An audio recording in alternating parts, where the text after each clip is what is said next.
اپنی تمام تر صلاحیتیں استعمال کر کے اس مشکل سے نکلنے کی کوشش کریں۔ پچھلی دفعہ کی یہ بات ہوئی تھی، یہ سفر کے مہینے کے لحاظ سے تھی کہ کوئی بھی چیز اسلام کے اندر منحوس نہیں ہوتی سوائے برے اعمال کے، اور برے اعمال کی وجہ سے انسانوں کے اوپر تکلیفیں اور مصیبتیں آ جاتی ہیں۔ تو یہ بات یہاں پہ سمجھنے کی ہے، چھوٹے بچوں کے لیے خاص طور پہ جو یہ کہہ رہے ہیں کہ ہم زندگی آسان گزارنا چاہتے ہیں، اور بڑوں کے ساتھ تو یہ بات پہلے ہو چکی تھی کہ اگر ہم غلطیاں کم کریں گے نا، یا اپنی غلطیوں پہ فوراً توبہ کر لیں گے، یعنی گناہ ہم کم سے کم کریں، اور جیسے کہ گناہ ہو جائے اس پہ فوراً توبہ کر لیں، تو انشاءاللہ ہماری زندگی بہت آسان ہوگی۔ ٹھیک ہے، اللہ تعالیٰ ہمیں رحمت سے یاد رکھیں گے، کیونکہ توبہ بھی اللہ تعالیٰ کو یاد کرنے کا طریقہ ہے، اور گناہ سے بچنا بھی اللہ تعالیٰ کو یاد کرنے کا طریقہ ہے۔ کیوں اللہ تعالیٰ کو یاد کرنے کا طریقہ ہے کہ ہم گناہ سے اس لیے بچتے ہیں کہ اللہ ناراض نہ ہو جائیں۔ تو جیسے ہی ہمیں یہ خیال آتا ہے ہم اللہ تعالیٰ کو یاد کر رہے ہوتے ہیں اس وقت، تو اللہ تعالیٰ رحمت سے ہم کو یاد کر رہے ہوتے ہیں۔ تو پہلی بات یہ ہے کہ گناہ سے بچنا ہے، اور اگر خدا نہ خواستہ گناہ ہو گیا فوراً توبہ کرنی ہے، تو ہم مصیبتوں سے بچ جائیں گے۔ دوسری چیز کہ نیک اعمال زیادہ کریں۔ کئی دفعہ بچے اور بڑے بھی نمازوں کے ساتھ نفل چھوڑ دیتے ہیں۔ بھی دیکھیں، وضو بھی کر لیا، کھڑے بھی ہو گئے، اب نفل پڑھنے میں کتنے 2 منٹ اور لگ جائیں گے یا 4 منٹ اور لگ جائیں گے، تو شیطان کہتا ہے نہیں نفل نہ پڑھنے دو۔ تو نفل نہ پڑھنے سے کیا ہوتا ہے؟ نیک اعمال کم ہو جاتے ہیں، اور اس کی وجہ سے ہمارے اوپر کچھ مشکلات آ سکتی ہیں، کیونکہ اللہ تعالیٰ نے جو ہمیں اس نیک عمل کے ذریعے دینا ہوتا ہے نا، وہ پھر اس مشکل کے ذریعے دیتے ہیں۔ تو اس لیے نیک اعمال زیادہ کریں اور گناہ سے بچیں۔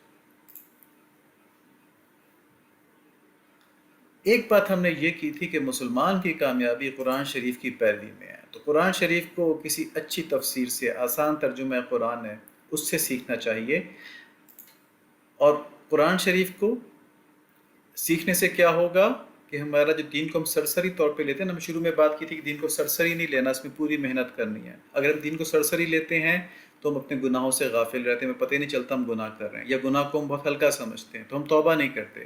تو جب ہم گناہ کو ہلکا سمجھتے ہیں، گناہ کی پرواہ نہیں کرتے، اس پہ توبہ نہیں کرتے، تو کیا ہوتا ہے کہ وہ گناہ جب نے توبہ نہیں کیا تو معاف نہیں ہوا، تو اس پہ اس کے سزا کے طور پہ ہمارے اوپر مشکل آ سکتی ہے۔ ٹھیک ہے، تو اب سارے بچے اس وقت یہ ارادہ کر لیں، اللہ تعالیٰ اس چیز کو قبول فرمائیں گے کہ ہم گناہوں سے ہر طور پہ بچنے کی کوشش کریں گے۔ نمبر 1، کوئی گناہ ہو گیا فوراً توبہ کر لیں گے۔ نمبر 2 اور نمبر 3، دین کو، اسلام کو ہم سیریسلی لیں گے، اس کے اوپر ہم سیریس کوششیں کریں گے، یہ پارٹ ٹائم نہیں کریں گے۔ جتنی ہم دنیا کے امتحان کے لیے کوشش کرتے ہیں اتنی ہم آخرت کے امتحان کے لیے کوشش کریں گے۔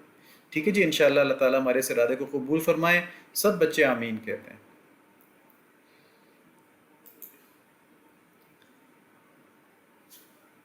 اب دیکھیں، ہر وقت اللہ تعالیٰ کو یاد رکھنے کے اعمال ہم آج آپ کو بتاتے ہیں۔ ارکان اسلام سے کیا مراد ہے؟ نماز، روزہ، حج، زکوٰۃ۔ تو ابھی گوہر صاحب آپ کو نماز سکھا رہے ہیں، انشاءاللہ باقی چیزیں بتائی جائیں گی۔ تو یہ ارکان اسلام، 5 وقت کی نماز اور نوافل، ان کا اہتمام کریں تو اللہ تعالیٰ کو یاد کر رہے ہیں۔ ہم نے آپ کو دعائیں بھی بتائی ہیں، جو سنت کی دعائیں ہیں، ذکر اور تسبیحات بھی بتائے ہوئے ہیں آپ کو، مسنون تسبیحات بتائی ہوئی ہیں، سنت طریقوں پر چلنے کا بھی بتایا ہوا ہے۔ درود شریف کی کثرت ربیع الاول میں کرنے کو کہی گئی ہے، اور استغفار، جیسی گناہ ہو جائے فوراً استغفار کریں۔ استغفار کی ایک تسبیح، یعنی 100 مرتبہ استغفار، 100 مرتبہ درود شریف، 100 مرتبہ کلمہ، یہ بھی بتایا ہوا ہے۔ تو یہ ساری چیزیں جو ہے مستقل ہمارا دھیان اللہ تعالیٰ کی طرف رکھیں گی۔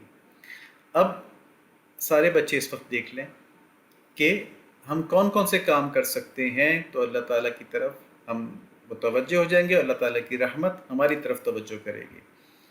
دیکھیں، فرض، واجب اور نفلی نمازیں اور دیگر عبادات، قرآن شریف کی تلاوت۔ قرآن شریف کی تلاوت کون کون بچہ کرتا ہے؟ ہینڈ ریز کریں گے ذرا، روزانہ کون کون بچہ کرتا ہے؟ ماشاءاللہ ماشاءاللہ، اس کو باقی سارے بچے بھی نا روزانہ کریں، چاہے آدھا صفحہ پڑھ لیں، چاہے 5 آیتیں پڑھ لیں، لیکن پڑھیں روزانہ۔ جب روزانہ آپ قرآن شریف پڑھیں گے اس کا نور آپ کے دل میں آتا جائے گا، اور انشاءاللہ اللہ تعالیٰ آپ کی طرف اپنی رحمتوں کو بھیجتے جائیں گے۔ ایک چیز یہ ہو گئی۔ دوسری چیز ہم نے کہی قرآن شریف سمجھنے میں وقت لگانا، یہ بھی مشکل کام نہیں ہے۔ میں نے کہا آسان ترجمہ قرآن لے لیں آپ، اور آسان ترجمہ قرآن کے اندر روزانہ چھوٹے بچے 3-4 آیتیں دیکھ لیا کریں، بڑوں سے سمجھ لیا کریں اس کو، اور جو بڑے بچے ہیں وہ 10 آیتیں کر لیں، اور اگر کوئی بات سمجھ میں نہ آ رہی ہو تو ہم کو میسج کر دیں، انشاءاللہ ہم علماء سے پوچھ کے آپ کو بتا دیں گے۔ اور جو فارغ وقت ہے اس میں دیکھیں موبائل گیمز نہیں کھیلنی، ربیع الاول میں تو بالکل نہیں کھیلنی موبائل گیمز نا، ٹھیک ہے؟ اس میں آپ ذکر کریں، اس میں استغفار کریں، اس میں درود شریف پڑھیں، خاص طور پہ درود شریف زیادہ پڑھیں، ٹھیک ہے؟ روزمرہ کے کاموں میں آپ مصنون طریقوں کی پابندی کریں، جو ہم نے آپ کو طریقے بتائے ہیں، سنت طریقے، پانی پینے کے سنت طریقے، صبح سو کر اٹھنے کے سنت طریقے، غسل خانے جانے کے سنت طریقے، گھر سے نکلنے کے سنت طریقے، ان پہ عمل کریں۔ دین کی باتیں سنیں، ہم اسلام کی باتیں کر رہے ہیں نا، ان کو یاد رکھیں، ان کو دوسرے دوستوں تک اور سہیلیوں تک بھی پہنچائیں، ٹھیک ہے؟ تو یہ بھی اللہ تعالیٰ کو یاد کرنا ہو جائے گا۔ دعائیں کریں اللہ تعالیٰ سے، امتحانوں کی دعائیں کریں، صحت کی دعا کریں، اپنے مسلمان بہن بھائیوں کے لیے دعا کریں، دنیا میں کہیں بھی جو مسلمان ہیں جن پر مشکل پڑی ہوئی ان کے لیے 2 دعا کریں۔ ایک دعا یہ کریں کہ اللہ تعالیٰ ان کی اس مشکل کو دور کر دیں، دوسری دعا یہ کریں کہ اللہ تعالیٰ ان کے ایمان اور اسلام کی حفاظت فرمائیں، ہمارے بھی ایمان اور اسلام کی حفاظت فرمائیں، ان کے بھی ایمان اور اسلام کی حفاظت فرمائیں، ہماری بھی مشکلات دور کر دیں، ان کی بھی مشکلات دور کر دیں، آمین۔ تو یہ دعائیں کرتے رہا کریں، جب موقع ملے اللہ تعالیٰ سے دعا کرنا شروع کر دیں۔ اللہ تعالیٰ تو ہمارے اپنے ہیں نا، ان کو اپنا سمجھیں، اس طرح سمجھیں کہ ہر وقت ہماری باتیں اللہ تعالیٰ سن رہے ہیں۔ تو بچے تو ہر وقت دعا کر سکتے ہیں، جب گھر سے نکلے دعا کی یا اللہ میرا کام ہو جائے، گھر میں واپس آ رہے ہو دعا کی یا اللہ گھر میں سب خیریت ہو، میرے گھر میں برکتیں ڈال دیں، میرے امی ابو کو صحت دیں، اور کو بہت خوشیاں دیں۔ یہ دعائیں ہر وقت بچے کرتے رہیں، اس سے انشاءاللہ ہمارے گھر میں رحمتیں آتی رہیں گی۔ اور گناہوں سے بچنے کی فکر رکھنی ہے، یہ بہت ضروری ہے کہ گناہوں سے بچنے کی فکر رکھنی ہے آپ نے، اور جہاں کوئی غلطی سے ہو جائے وہاں فوراً توبہ کر لینی ہے۔ ابھی ہم نے کہا تھا کہ دین کے اوپر سرسری نہیں چلنا، ٹھیک ہے؟ اب چھوٹے بچے بھی اس بات کو سمجھ جائیں گے انشاءاللہ، بڑوں کے لیے خاص طور پہ یہ بات ہے کہ دین کی خاطر اپنے اوپر محنت کریں۔ دیکھیں یہاں پہ ہم نے قرآن شریف کی 3 آیتیں بتا رہے ہیں، سورہ زاریات کی آیت نمبر 50 ہے، پس تم اللہ کریم کی طرف دوڑو، ففروا الی اللہ، ٹھیک ہے؟ دیکھیں اللہ تعالیٰ کہہ رہے ہیں میری طرف دوڑو، تو دوڑنا تو ایک محنت والا کام ہوتا ہے نا، یہ نہیں کہا کہ تم لیٹتے ہوئے سوتے ہوئے میری طرف چلتے ہوئے آ جاؤ، بس تھوڑا بہت چل لو، کہے دوڑو میری طرف۔ تو یہ دیکھیں ایک آیت یہ ہوگی قرآن شریف کی، دوسری یہ ہو گئی سابقوا الی مغفرۃ من ربکم، کہ اب دوڑو اپنے رب کی مغفرت کی طرف اور اس کی جنت کی طرف، ٹھیک ہے جی؟ تو یہ بھی ایک آیت ہو گئی۔ تیسری آیت ہو گئی کہ اسلام میں پورے پورے داخل ہو جاؤ۔ اسلام میں پورا پورا آدمی کب داخل ہوگا؟ کہ جب اس نے اپنے دین کے اوپر محنت کی ہوگی، اپنے اوپر محنت کی ہوگی، اس کو پتہ ہوگا کیا چیز گناہ ہے اور کیا چیز ثواب ہے، تو وہ جب بھی محنت کر پائے گا نا، ورنہ غلطی سے گناہ کر لے گا اس کو پتہ ہی نہیں چلے گا۔ تو اسلام میں پورا کا پورا داخل ہونا ہے، گناہوں سے حلال میں بچنا ہے، نیکیوں کے سارے کام کرنے ہیں۔ کسی سے مسکرا کے بولنا بھی نیکی ہوتی ہے نا، تو بچوں اگر کسی سے مسکرا کے بات کر لیں کل جا کے اپنے اسکول میں، اپنے کالج میں، اپنے گھر میں، تو ہمیں ایک نیکی مل جائے گی۔ اور نبی صلی اللہ علیہ وآلہ وسلم لوگوں سے مسکرا کر ہی بات کرتے تھے، تو اس میں ہم سنت کی نیت بھی کر لیں تو ہمیں سنت پر عمل کرنے کا بھی ثواب مل جائے گا۔ اور جو سنتوں کے اوپر عمل کرتا ہے اس کا کیا ہوتا ہے؟ کسی کو پتہ ہے کہ جو سنتوں کے اوپر عمل کرتا ہے اس کو اللہ تعالیٰ کیا انعام دیتے ہیں؟ میں بتاتا ہوں آپ کو پتہ ہوگا لیکن میں بتاتا ہوں کیونکہ آپ مجھے بھی نہیں بتا سکتے۔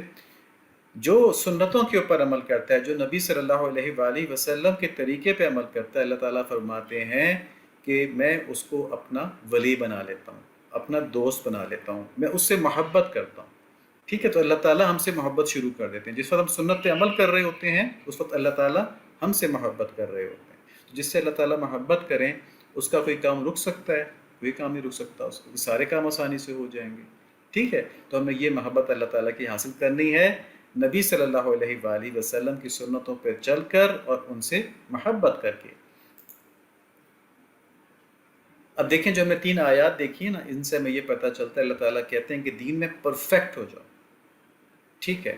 اور عقل مند وہ ہے جو اب دین کو سرسری نہیں لے گا۔ سرسری کا پتہ ہے سرسری کیا ہوتا ہے؟ سرسری یہ ہوتا ہے کہ جس میں زیادہ پرواہ نہیں کرنا، ہو گیا ہو گیا، نہیں ہو گیا خیر ہے کوئی بات نہیں۔ تو ایسا نہیں، دین کی پوری پوری پرواہ کرنی ہے۔ جیسے ہم کھانا نہیں چھوڑتے نا، کوئی اچھا کھانا گھر میں کہیں سے برگرز آ گئے ہیں تو ہم کہتے ہیں سب ہمیں بھی مل جائے، ہم اس میں یہ نہیں کہتے چلو مل گیا تو ٹھیک ہے ورنہ ہم دال کھا لیں گے۔ تو اسی طرح دین کو بھی نہیں چھوڑنا۔ یہ برگر سے بہت خوبصورت چیز ہے، برگر سے بہت زیادہ مزیدار چیز ہے دین، کیونکہ اس میں ہم اللہ تعالیٰ کی محبت کو حاصل کر لیتے ہیں، اللہ تعالیٰ ہمیں اپنا محبوب بنا لیتے ہیں، ٹھیک ہے؟ تو اس کی ہم نے خوب ترقی کی کوشش کرنی ہے۔ اور جی بڑوں کو تو یہ پتہ ہے مردفع دکھاتے ہیں، چھوٹے بچوں کے لیے آج خاص طور پہ یہ ہے کہ ہمارا دل اس طرح کا ہو جائے کہ اس میں اسلام کا علم بھی ہو اور اس میں ہمارا اسلام کا عمل بھی ہو. ٹھیک ہے، ہمارے دل کے اندر علم اور عمل دونوں چیزوں سے ہمارا دل بہت روشن ہو جائے گا. آج بہت اہم چیزیں ہیں ہمارے اسلامک کنسیپٹس آف لائف کے بارے میں، اسلام کی تعلیمات کے بارے میں. تو ہم دیکھتے ہیں. سب سے پہلے ہم نے یہ بات پہلے کی تھی کہ نبی صلی اللہ علیہ وآلہ وسلم آخری نبی ہیں اللہ تعالیٰ کے. ان کے بعد کوئی نبی نہیں آنا، کوئی رسول نہیں آنا. اور نبی صلی اللہ علیہ وآلہ وسلم نے بتایا تھا کہ میرے بعد بہت سے جھوٹے نبی آئیں گے، تو ان جھوٹے نبیوں سے ہم نے بچنا ہے. ان میں ایک بہت بڑا جھوٹا نبی جو آج کل کے دور میں جس کے پیچھے لوگ چلتے ہیں وہ مرزا غلام احمد قادیانی ہے، جس کو قادیانیت کہتے ہیں. تو ایسے لوگوں سے ہم نے دور رہنا ہے کیونکہ وہ ہمارے نبی کے دشمن ہیں. ٹھیک ہے. اب نبی صلی اللہ علیہ وآلہ وسلم تمام انبیاء علیہ السلام سے افضل تھے. سب سے پہلے ہماری شفاعت نبی صلی اللہ علیہ وآلہ وسلم کریں گے اور قیامت کے دن آدم علیہ السلام کی اولاد کے سردار ہوں گے. یہ حدیث شریف ہے. ٹھیک، ہم نے یہ بات سمجھنی ہے. چھوٹے بچوں کو میں خاص طور پہ بتا رہا ہوں کہ ہم بہت خوش قسمت ہیں، ہم بہت خوش قسمت ہیں کہ ہمیں اللہ تعالیٰ نے سب سے بڑے نبی کی امت میں پیدا فرمایا ہے. تو سب اس پہ اللہ تعالیٰ کا شکر ادا کر لینا. میں آپ کو شکر کے الفاظ بتاتا ہوں، آپ میرے ساتھ دہرائیے گا. اللہم لک الحمد کلہ، اللہم لک الحمد کلہ ولک الشکر کلہ. میں دوبارہ کہتا ہوں، اللہم لک الحمد کلہ ولک الشکر کلہ. یا اللہ تمام تعریفیں آپ کے لیے ہیں اور تمام شکر آپ کے لیے. تو اللہ تعالیٰ نے ہم کو بہت نعمت، بڑی نعمت دی ہے نبی صلی اللہ علیہ وآلہ وسلم کی امت میں پیدا کر کے. اب اس امت میں ہونے کی وجہ سے ہمیں کیا فائدہ ہو گیا؟ اللہ تعالیٰ نے فرمایا کہ تم بہترین امت ہو. قرآن شریف کے اندر فرمایا کہ تم بہترین امت ہو، تم لوگوں کو خیر کی طرف بلاتے اور برائی سے روکتے ہو. اور ہم اللہ تعالیٰ کے بہت قریب ہو سکتے ہیں کیونکہ ایمان ہے نا ہمارے پاس، تو ہم بہت قریب ہو سکتے ہیں اللہ تعالیٰ کے. اب اس کو حاصل کرنے کا کیا طریقہ ہے کہ ہم نبی صلی اللہ علیہ وآلہ وسلم سے ہر چیز سے زیادہ محبت کریں. تو یہ نبی صلی اللہ علیہ وآلہ وسلم کی حدیث ہے، کوئی شخص اس وقت تک مومن نہیں ہو سکتا جب تک میرے ساتھ اپنی اولاد، والدین اور تمام لوگوں سے بڑھ کر محبت نہ کرے. تو ہم نے ربیع الاول کو استعمال کرنا ہے اس محبت کو حاصل کرنے کے لیے. ٹھیک ہے، اس لیے نبی صلی اللہ علیہ وآلہ وسلم کی محبت کو ایمان کے لیے لازم قرار دیا گیا ہے، کیونکہ اس کے بغیر ہم اللہ تعالیٰ کے قریب پہنچ ہی نہیں سکتے، اللہ تعالیٰ کی رضا کو حاصل کر ہی نہیں سکتے. اب دیکھیں ہمارے پاس اس وقت ربیع الاول گزر رہا ہے، آدھا گزر گیا، اور ہم میں سے بہت سے لوگوں نے الحمدللہ بڑا درود شریف پڑھا. اس کا ہمیں یقیناً فائدہ ہوگا. یہ وہ مہینہ ہے کہ جس کے اندر نبی صلی اللہ علیہ وآلہ وسلم کے ساتھ بہت سے واقعات پیش آئے. ان کی پیدائش بھی آپ صلی اللہ علیہ وآلہ وسلم کی اسی مہینے میں ہوئی. اللہ تعالیٰ سے ملاقات یعنی وصال بھی اسی مہینے میں ہوا. اور بعض روایات میں ہے کہ پہلی وحی بھی اسی مہینے کے اندر آئی تھی. تو جس طرح مدینہ منورہ کو نبی صلی اللہ علیہ وآلہ وسلم سے خاص تعلق حاصل ہے، ایسے ہی ربیع الاول کو بھی نبی صلی اللہ علیہ وآلہ وسلم سے خاص تعلق حاصل ہے. تو جس طرح مدینہ منورہ جا کے ہماری ساری توجہات نبی صلی اللہ علیہ وآلہ وسلم کی طرف ہو جاتی ہیں نا، ایسی ربیع الاول میں بھی ہماری ساری توجہات، ساری محبتیں نبی صلی اللہ علیہ وآلہ وسلم کی طرف ہو جائیں. تو آج ہم دیکھیں گے کہ ہم کیا کر سکتے ہیں ربیع الاول میں اور ہم نے کیا نہیں کرنا ربیع الاول میں. دیکھیں نبی صلی اللہ علیہ وآلہ وسلم کی محبت حاصل کرنے کا طریقہ کیا ہے؟ سب سے پہلے کہ ہم اس محبت کے لیے اللہ تعالیٰ سے دعا کریں. تو ابھی ہم یہ دعا کر لیتے ہیں، بعد میں بھی بچے کرتے ہیں، ابھی ہم کر لیتے ہیں کہ اللہم صلی علی محمد النبی الامی وعلی آلہ وصحبہ وبارک وسلم تسلیما کثیرا کثیرا. اللہم انا نسألک حبک وحب رسولک. یا اللہ ہم آپ سے آپ کی محبت کا سوال کرتے ہیں اور آپ کے رسول کی محبت کا سوال کرتے ہیں. ہمیں اپنی یعنی اللہ کی اور اپنے رسول یعنی رسول اللہ صلی اللہ علیہ وآلہ وسلم کی محبت ہر چیز سے زیادہ نصیب فرما دیں. آمین. وصلی اللہ علیہ نبی محمد. آمین. سب بچے آمین کہہ دیں. تو یہ دعا آپ کرتے رہیں، صرف ربیع الاول میں نہیں، اس کے بعد بھی کرتے رہیں کہ اللہ تعالیٰ آپ کو اور آپ کے والدین کو اور آپ کے سارے دوستوں کو اپنی محبت اور اپنے رسول صلی اللہ علیہ وآلہ وسلم کی محبت سب سے زیادہ نصیب فرما دیں. ٹھیک ہے، تو پہلا اسٹیپ ہو گیا دعا کرنا. دوسرا کہ نبی صلی اللہ علیہ وآلہ وسلم کی سنت طریقوں کے اوپر چلیں. جو ہم نے کچھ بتاتے جا رہے ہیں، پروگرام میں ساتھ چلتے جائیں، انشاءاللہ ہماری زندگی میں بھی اور آپ کی زندگی میں بھی نبی صلی اللہ علیہ وآلہ وسلم کی پیاری پیاری سنتیں آتی جائیں گی اور ہم اللہ تعالیٰ کے اس طرح محبوب بن جائیں گے۔ تیسری بات کیا ہے؟ تیسری بات ہے سیرت مبارکہ کا مطالعہ۔ نبی صلی اللہ علیہ وآلہ وسلم کی زندگی ہے نا پوری، اس کے بارے میں جاننے کی کوشش کریں۔ تو انشاءاللہ اس کا ہمارا پروگرام چلے گا، ہم آپ کو سیرت کے روزانہ کو یہ ہر ہفتے کچھ کلپ سنایا کریں گے انشاءاللہ۔ اور کثرت سے درود شریف پڑھیں، کثرت سے درود شریف پڑھیں ربیع الاول کے اندر۔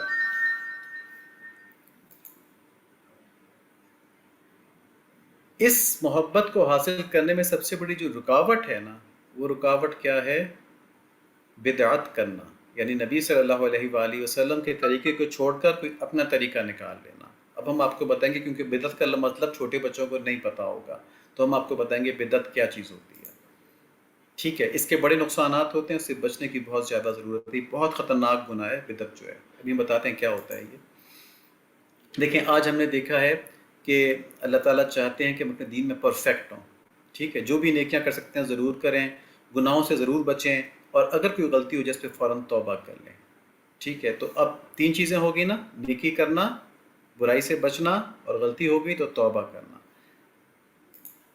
شیطان کیا کرتا ہے؟ لیکن توبہ اتنی بڑی رحمت ہے اللہ تعالیٰ کی کہ جیسے کہ غلطی پہ آدمی توبہ کرتا ہے، اللہ تعالیٰ سارے گناہ اس کے معاف فرما دیتے ہیں۔ ٹھیک ہے نا، تو شیطان تو ہمیں چاہتا ہے کہ ہم سے گناہ کروائے، ہم کو دوزخ میں بھیجے، لیکن جیسے ہی ہم غلطی کے اوپر توبہ کرتے ہیں شیطان کی ساری محنت ضائع ہو جاتی ہے۔ اس نے اتنا ٹائم لگایا ہوتا ہے ہمارے دل کے اوپر، بار بار کہا ہوتا ہے کہ یہ کام کر لو، یہ کام کر لو، یہ کام کر لو، بڑا ٹائم لگایا ہوتا ہے اس نے۔ لیکن جب اس کام کو کرنے کے بعد مسلمان شرمندہ ہوتا ہے اور اللہ تعالیٰ سے معافی مانگتا ہے، یا اللہ مجھ سے بہت بڑی غلطی ہو گئی، میں نے یہ غلطی کر دی، آپ مجھے معاف فرما دیں، تو پھر کیا ہوتا ہے؟ اللہ تعالیٰ معاف کر دیتے ہیں اور شیطان کی ساری محنت کے اوپر پانی پھر جاتا ہے۔ ٹھیک ہے، تو یہ اتنی بڑی چیز ہے توبہ، اتنی بڑی چیز ہے۔ لیکن شیطان نے اس کا طریقہ کیا نکالا ہے؟ اس نے اس کا طریقہ یہ نکالا، اس کا توڑ یہ نکالا کہ اس نے ایسے گناہ کروانے شروع کر دیے انسان سے کہ ان کو گناہ سمجھے ہی نہ، ان کو اچھا کام سمجھے۔ تو بچوں، اگر آپ کسی کام کو اچھا سمجھیں گے اس پہ توبہ تو نہیں کریں گے نا۔ تو اگر مسلمان کسی غلط کام کو اچھا سمجھیں گے اس پہ توبہ تو نہیں کریں گے، تو جب توبہ نہیں کریں گے تو وہ گناہ معاف نہیں ہوگا۔ جو گناہ معاف نہیں ہوگا تو اس کی وجہ سے دنیا میں بھی مصیبت آ سکتی ہے اور آخرت میں بھی سزا مل سکتی ہے، اللہ تعالیٰ معاف فرمائے۔ تو ایسا گناہ جو ہے نا، ایسا گناہ، اس کو بدعت کہتے ہیں۔ ٹھیک ہے، یہ وہ گناہ ہے جس کو انسان نیکی سمجھ کے کر رہا ہوتا ہے اور اس پہ توبہ بھی نہیں کرتا، تو اس گناہ کو آدمی جو ہے بدعت کہا جاتا ہے۔ اب آپ کو ایک نیا لفظ پتہ چل گیا نا، بدعت۔ ہمیں دیکھیں، ہمیں جب انگلش آتی ہے، انگلش کے بہت سے ورڈز ہم کو پتہ ہوتے ہیں، تو ہم کہتے ہیں کہ جب اچھی زبان جانتے ہیں انگلش۔ اسی طرح اردو آتی ہے تو ہمیں اردو کے بہت سے الفاظ پتہ ہوتے ہیں۔ ہمیں پشتو یا پنجابی یا سندھی جو بھی ہماری مادری زبان ہے وہ آتی ہے، اس کے بہت سے الفاظ پتہ ہوتے ہیں۔ تو اس میں کوئی ایسی بات ہے جس کو جو زبان اچھی لگے اس کے الفاظ سیکھ لے، اس کی ووکیبلری سیکھ لے، لیکن ایک اہم بات یہ ہے کہ اسلام کی ووکیبلری یہ ضرور سیکھنی چاہیے۔ ٹھیک ہے، اس میں ورنہ ہم دین کے علم کے بہت بڑے حصے سے محروم ہو جائیں گے۔ تو آج ہم نے ایک نیا لفظ آپ کو بتایا ہے، بدعت۔ بدعت ایسا گناہ ہے جس کو کہ انسان نیکی سمجھ کے کرتا ہے۔ ٹھیک ہے، اس کی پہلی صفت تو یہ ہے، پہلی اس کی کریکٹرسٹک یہ ہے کہ اس کو آدمی نیکی سمجھ کے کرتا ہے تو اس پہ توبہ بھی نہیں کرتا، سمجھتا ہے میں تو ثواب کا کام کروں، میں توبہ کس پہ کروں، تو اس کے گناہ یہ معاف نہیں ہوتا۔ اور بدعت ہے کیا چیز؟ جو بھی کام نبی صلی اللہ علیہ وآلہ وسلم کے طریقے کے مطابق نہیں ہے نا دین میں اسلام میں، یعنی کسی کام کو ہم ثواب سمجھ کے کر رہے ہیں اور نبی صلی اللہ علیہ وآلہ وسلم نے وہ کام نہیں کیا تھا یا نہیں کرنے کا کہا تھا، تو پھر وہ بدعت ہو جائے گا۔ جو کچھ نبی صلی اللہ علیہ وآلہ وسلم نے ہم سے کہا ہے، ہم نے صرف اتنا ہی کرنا ہے، کیونکہ اتنا ہی جو ہے وہ صحیح طریقہ ہے، اس کے آگے، اس کے پیچھے، اس سے زیادہ، اس سے کم، سب غلط ہے۔ دیکھیں قرآن شریف کے اندر کیا فرمایا اللہ تعالیٰ نے؟ اللہ تعالیٰ کہتے ہیں کہ آج ہم نے تمہارے لیے تمہارے دین کو مکمل کر دیا اور تم پر اپنی نعمت پوری کر دی اور تمہارے لیے اسلام کو بطور دین پسند کر لیا۔ سورہ مائدہ کے اندر ہے۔ اس سے کیا ثابت ہوا کہ جتنا اسلام نبی صلی اللہ علیہ وآلہ وسلم نے ہم کو دیا تھا نا، بس وہی مکمل دین ہے۔ قرآن شریف کی آیت کہہ رہی ہے نا یہ کہ دین کو مکمل کر دیا، تو مکمل دین آج یعنی جس دن یہ آیت ہوئی ہے تو اس دن اسلام کی تکمیل ہو گئی تھی، تو اس میں کچھ ایڈ نہیں کرنا، نہ اس میں سے کچھ مائنس کرنا ہے، سبٹریکٹ کرنا ہے، نہ کچھ ایڈ کرنا ہے، نہ اس میں سے کچھ نکالنا ہے، نہ اس میں کچھ داخل کرنا ہے۔ اگر ہم نے اس میں کچھ داخل کر دیا نا تو وہ بدعت ہو جائے گا۔ اور پھر دیکھیں سورہ حشر کی آیت ہے کہ جو تم کو رسول اللہ صلی اللہ علیہ وآلہ وسلم دے دیں اس کو لے لو، اور جس چیز سے منع کر دیں اس سے باز آ جاؤ۔ یہ سورہ حشر کی آیت ہے۔ تیسری چیز کیا ہے کہ نبی صلی اللہ علیہ وآلہ وسلم کی ذات میں تمہارے لیے بہترین نمونہ ہے، ہر اس شخص کے لیے جو اللہ اور یوم آخرت سے امید رکھتا ہے اور کثرت سے اللہ کا ذکر کرتا ہے۔ تو یہاں پہ بچوں دو تین باتیں سمجھنی ہیں، ٹھیک ہے۔ پہلی بات یہ ہے کہ ہم سب اللہ پہ یقین رکھتے ہیں نا، اللہ تعالیٰ سے امید رکھتے ہیں اللہ تعالیٰ ہمیں معاف کر دیں گے، جنت میں ڈال دیں گے۔ ہم سب آخرت پہ یقین رکھتے ہیں نا، اور ہم آخرت پہ امید رکھتے ہیں کہ اللہ تعالیٰ ہمیں آخرت میں کامیاب کر دیں گے، معاف کر دیں گے، آخرت کی سختیوں سے بچا لیں گے، ٹھیک ہے۔ تیسری چیز، ہم اللہ تعالیٰ کا ذکر کثرت سے کرنے کی کوشش کر رہے ہیں۔ جب ہم نے بتایا نا کہ یہ سنت طریقوں کے اوپر چلنا، قرآن شریف کی تلاوت کرنا، درود شریف پڑھنا، کلمہ کی تسبیح کرنا، استغفار پڑھنا، یہ ساری چیزیں وہ ہیں کہ اللہ تعالیٰ کا ذکر ہم کثرت سے کرنے کی کوشش کر رہے ہیں۔ اپنے دوستوں کو اچھی باتیں اللہ تعالیٰ کی اور دین کی بتانا، یہ بھی اللہ تعالیٰ کے ذکر میں ہے۔ تو اب ہمارے پاس یہ تینوں چیزیں آگے جو اس آیت میں ذکر کی گئی ہیں، اللہ سے، اللہ پر ایمان، یوم آخرت پر ایمان، اور کثرت سے ذکر اللہ تعالیٰ کا۔ تو اب ہمارے لیے بہترین جو نمونہ زندگی کا نبی صلی اللہ علیہ وآلہ وسلم کی زندگی کا نمونہ ہے، یعنی جو نبی صلی اللہ علیہ وآلہ وسلم نے کیا بس ہم نے اتنا ہی کرنا ہے، اس سے کم بھی نہیں کرنا، اس سے زیادہ بھی نہیں کرنا۔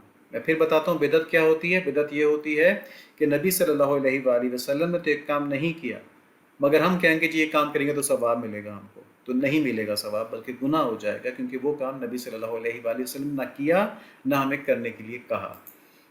اس کا مطلب کیا ہوگا کہ نبی صلی اللہ علیہ وآلہ وسلم دین آدھا چھوڑ گئے، ادھورا چھوڑ گئے، انکمپلیٹ چھوڑ گئے، اب کوئی اور آدمی آ کے اس میں ایڈ کر رہے ہیں۔ ایسا تو نہیں ہو سکتا نا، یہ تو بہت بڑی جہالت ہوگی، بہت بڑی غلطی ہوگی۔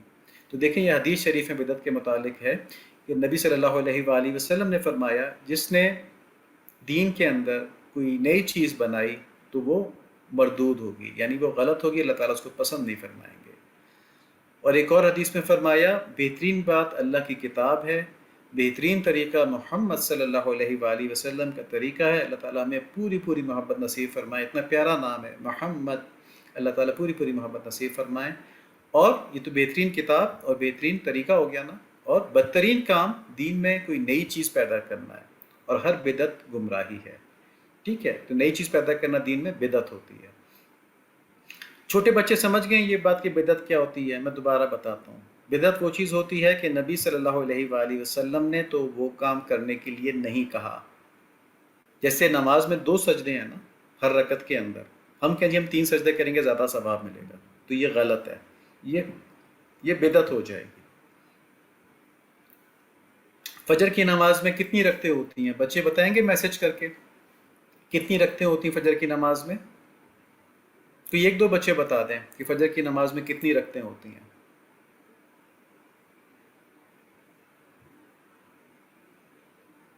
جی 2 سنتیں اور 2 فرض۔ اب اگر ماشاءاللہ دونوں بچوں کا بہت شکریہ۔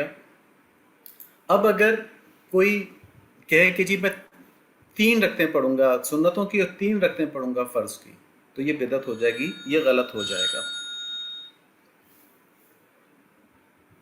پھر ایک اور حدیث ہے کہ بے شک اللہ تعالیٰ ہر بدعتی پر توبہ کا دروازہ بند کر دیتا ہے۔ یہ بڑی خطرناک بات ہے۔ ہر گناہ کے اوپر توبہ کا دروازہ کھلا ہوتا ہے، لیکن بدعت ایسا گناہ ہے جس کو آدمی ثواب سمجھتا ہے کہ میں تو 3 رکعتیں پڑھ رہا ہوں، باقی سارے 2 رکعتیں پڑھ رہے ہیں، میں تو 4 سجدے کر رہا ہوں ہر رکعت میں، باقی سارے 2 سجدے کر رہے ہیں، میں زیادہ اچھا کام کر رہا ہوں، وہ توبہ نہیں کرتا، ٹھیک ہے۔ تو اب کس طریقے پر چلنا ہے؟ یہ ایک اور حدیث ہے کہ تم پر لازم ہے کہ تم میرے اوپر اور میرے خلفائے راشدین کی سنت کے اوپر عمل کرو، ٹھیک ہے۔ تو نبی صلی اللہ علیہ وآلہ وسلم کی سنت پر، اور اس کو جس طرح ہمارے خلفائے راشدین نے سمجھا نا۔ خلفائے راشدین کون ہوتے ہیں؟ بچوں کو پتہ ہے؟ چھوٹے بچوں کو یہ جا کے اپنے والدین سے پوچھیے گا، میں نام بتاتا ہوں آپ کو۔ حضرت ابوبکر صدیق رضی اللہ تعالیٰ عنہ، حضرت عمر رضی اللہ تعالیٰ عنہ، حضرت عثمان رضی اللہ تعالیٰ عنہ، اور حضرت علی رضی اللہ تعالیٰ عنہ، ٹھیک ہے۔ تو ان کی بھی انہوں نے جو فیصلے کیے ہیں، جو کام کرنے کو کہ ان کو کرنا ہے وہ دین ہے، جن کاموں سے روکا ہے ان سے رکنا ہے وہ بھی دین ہے۔ اب بچوں نے پوچھنا ہے خلفائے راشدین کون ہوتے ہیں اپنے والدین سے، اور پھر اس میں کوئی سوال ہوگا تو ہم کو لکھ کے بھیج دیجیے گا، ہم اس کا مزید جواب انشاءاللہ دے دیں گے۔ یہ ہمیں پتہ چل گیا بدعت کیا ہوتی ہے۔ اب ہم دیکھتے ہیں کہ ہم نے ربیع الاول کے اندر کن چیزوں سے بچنا ہے جو کہ بدعات ہیں۔ دیکھیں خاص اب وہ دن گزر گیا ہے کہ 12 ربیع الاول کے دن کوئی جشن منانا، ٹھیک ہے. اول تو 12 ربیع الاول ضروری نہیں کہ نبی صلی اللہ علیہ وآلہ وسلم کی پیدائش کا دن ہو. 8 ربیع الاول بھی کہتے ہیں، اور بھی تاریخیں بتاتے ہیں، تو یہ تاریخ پکی نہیں ہے. ہاں یہ پکا ہے کہ پیر کا دن تھا، لیکن 12 ربیع الاول کو نبی صلی اللہ علیہ وآلہ وسلم پیدا ہوئے ہیں، یہ چیز حساب کتاب سے ثابت نہیں ہوتی. اگر آپ جو ہمارا سولر کیلنڈر ہے نا، اس کو آپ بیک لے کے جائیں، پیچھے لے کے جائیں، تو جس دن نبی صلی اللہ علیہ وآلہ وسلم پیدا ہوئے تو پیر کا دن تھا. تو جس سال پیدا ہوئے تھے اس سال 12 ربیع الاول کو پیر کا دن نہیں تھا. ٹھیک ہے، تو یہ بات اس طرح سے ہے، اس کو سمجھ لیں.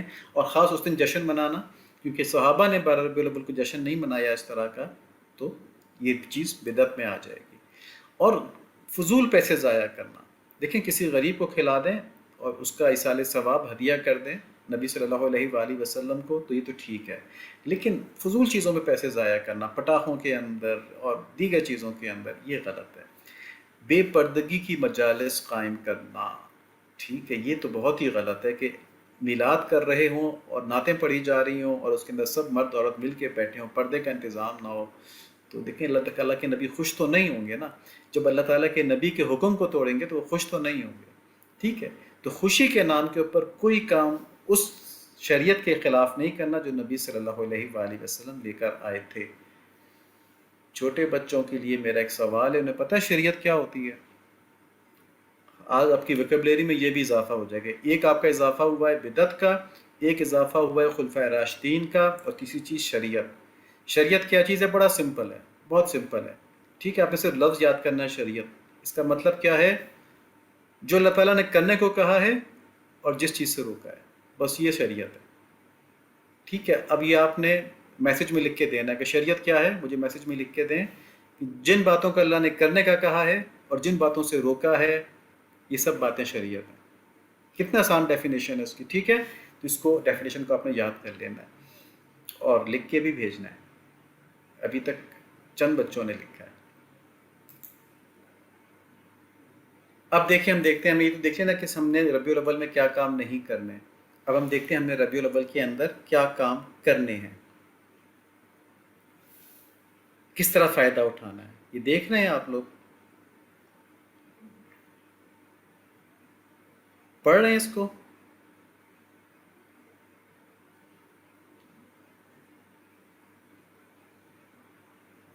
میں پڑھ کے سناتا ہوں کہ ہر نماز میں نبی صلی اللہ علیہ وآلہ وسلم کی محبت کی دعا مانگنی ہے. اب ربیع الاول کی کتنی نمازیں رہ گئی ہیں؟ آدھا ربیع الاول رہ گیا ہے. ہر روز 5 نمازیں، ہر نماز میں نبی صلی اللہ علیہ وآلہ وسلم کی محبت کی دعا مانگیں. صرف اپنے لیے نہ مانگیں، اپنے والدین کے لیے، اپنے بہن بھائیوں کے لیے، اور والدین اپنے بچوں کے لیے. دیکھیں ہمارے ایک بزرگ تھے، انہوں نے، یہ اللہ تعالیٰ کی بڑی نعمت ہے کہ وہ روضہ مبارک پہ گئے صلی اللہ علیہ وآلہ وسلم، یعنی مدینہ منورہ گئے، نبی صلی اللہ علیہ وآلہ وسلم کے روضہ مبارک پر گئے، اور وہاں جا کے کیا دعا مانگی؟